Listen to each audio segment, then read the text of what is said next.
Welcome to Wright Brothers National Memorial. During today's media event, we will provide you with an overview of the National Park Service's partnership with the North Carolina Department of Transportation to launch an automated shuttle. CASSI, the Connected Autonomous Shuttle Supporting Innovation. CASSI will help bring visitors around the park, providing another way to travel and experience the memorial. There is simply no more fitting location to pilot a shuttle like this.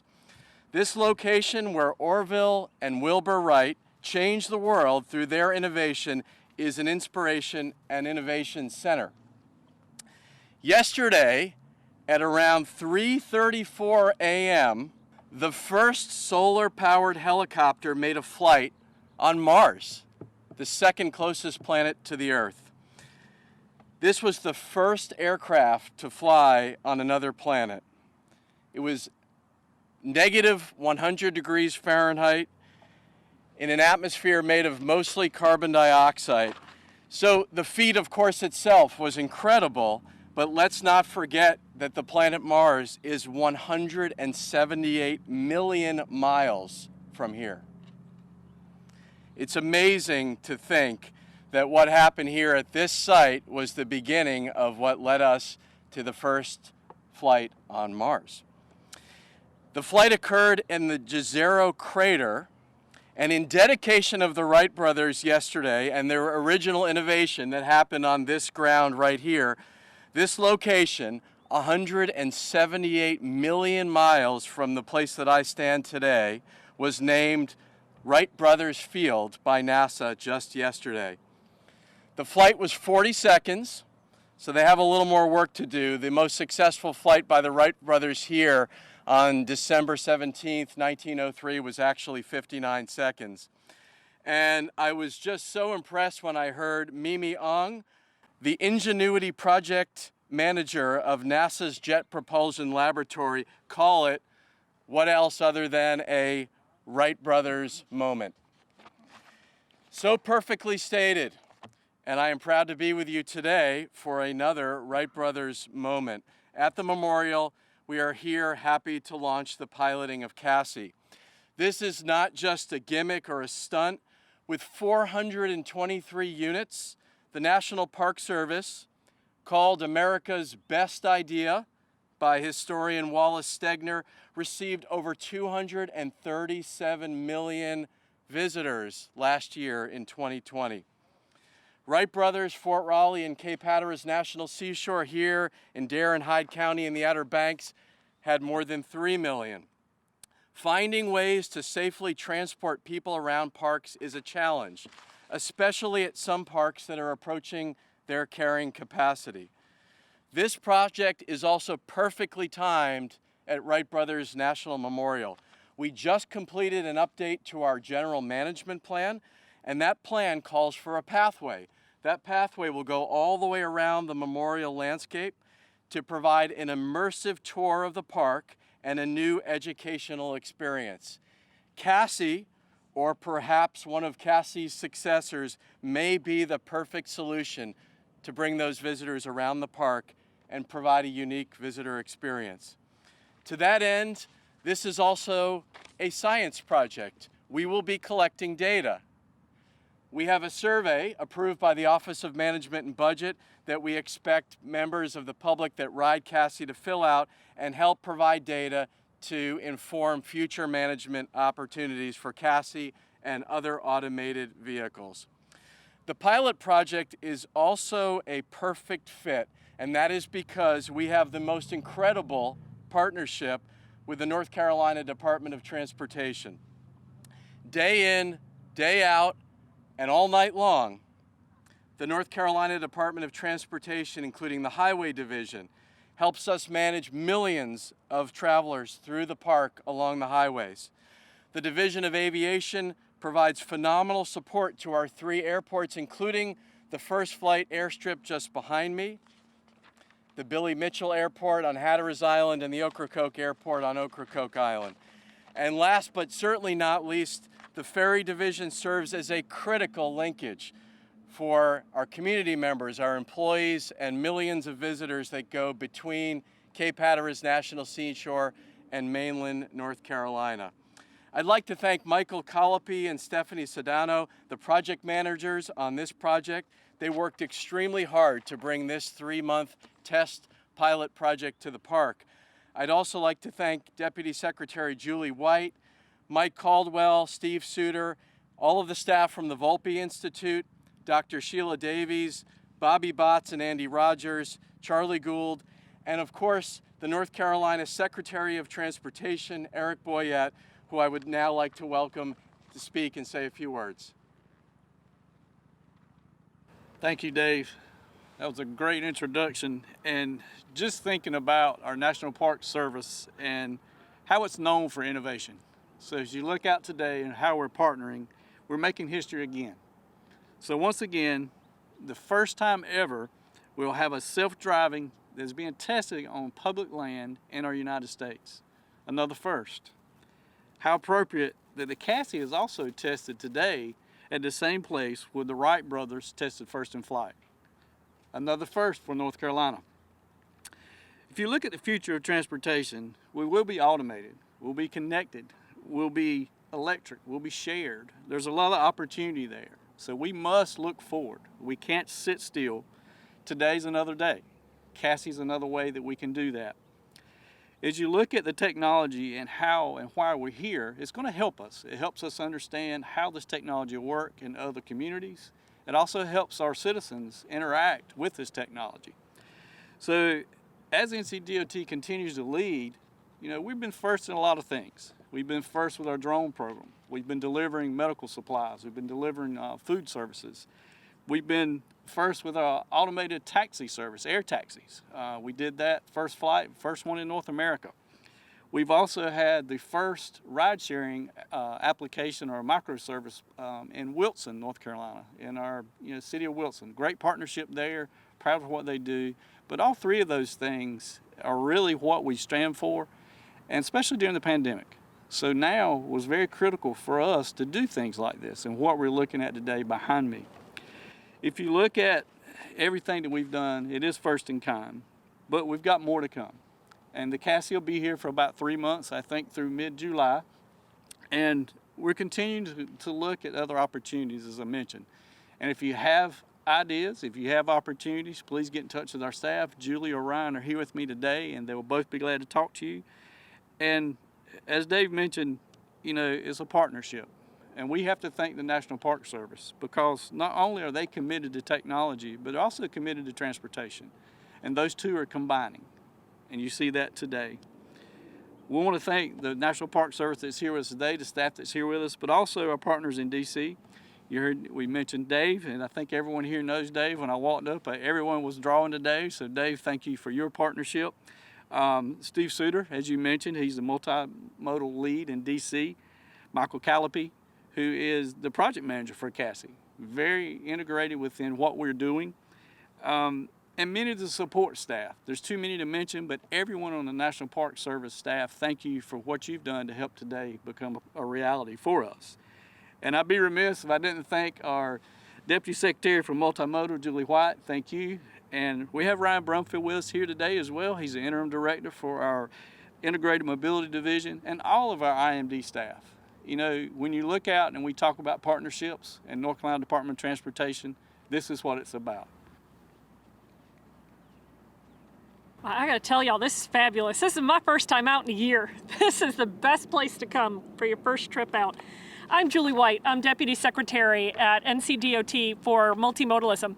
So I have all what I would argue with Sterling and with the Secretary are the best parts of the DOT, including the Division of Aviation, which is relevant today, the Integrated Mobility Division, which of course is at the point, the Ferry Division, as well as the Rail Division.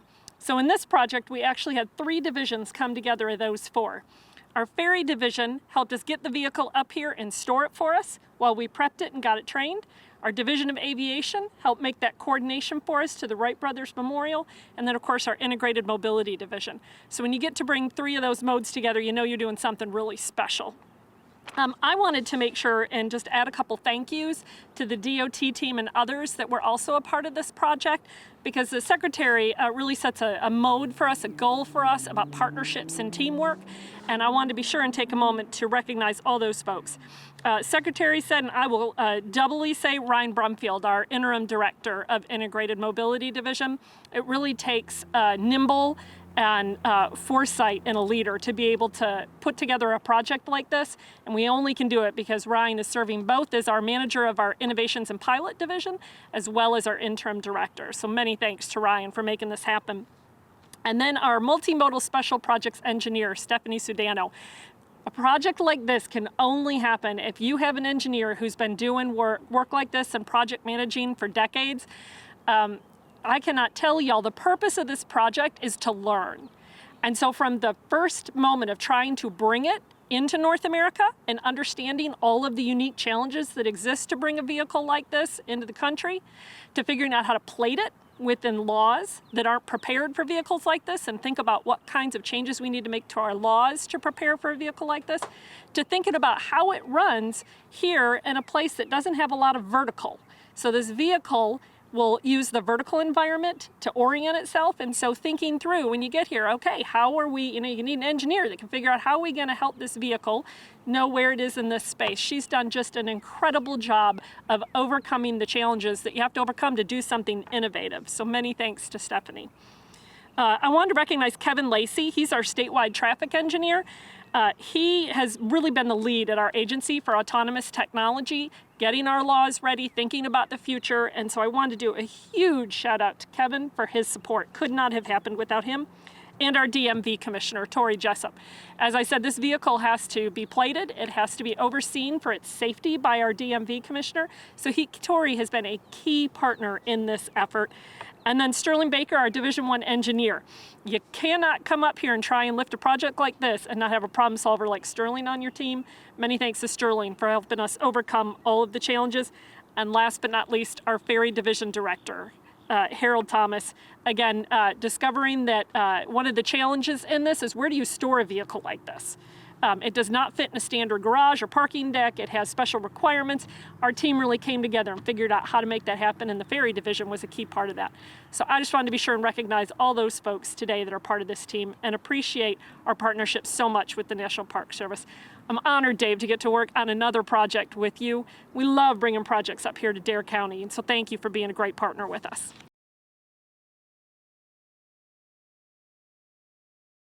Good morning. I'm obviously the transportation guy, right? From Washington, D.C. I'm from the National Park Service. My name's Steve Suter. I'm the Alternative Transportation Multimodal Program Manager, and I'm also leading the Emerging Mobility Initiatives for the National Park Service. This is an exciting day, and thank you, Superintendent Halleck, distinguished members from North Carolina, for this special event. Wonderful weather and exciting demonstration of this innovative technology here at the park site, which I would add is the first ever at a National Park Service site. The Wright Brothers moment that Dave mentioned earlier happened yesterday. Wonderful, the flying device on Mars.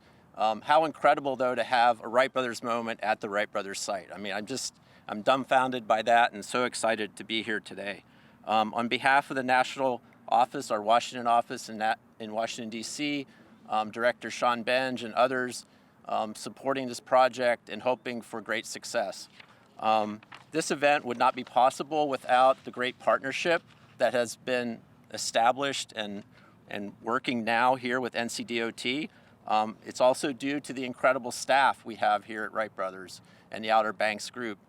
Just to add a couple additional names, Michael Colby, Michael Barber, all the staff here has done an incredible job. We partner in our transportation program in the National Park Service with the US DOT Volpe Center, Federal Highway Administration. Some of those resources are available to us when we look at pilots like this. We will educate and involve the public to embrace those possibilities of the future and providing an alternative mobility choice to people than their private car. So we'll get people out of their cars, but it's so, perhaps reduce a little bit of emissions here at the park, but then also as been mentioned, the scientific experiment and the data collected will really help us as a National Park Service think about this technology into the future. So for today, this is just one small step for us looking at this technology. We have another pilot in the National Park Service coming in Yellowstone National Park this summer. So if you have a chance to get out west, please try to visit that. It'll be in the Canyon Village area.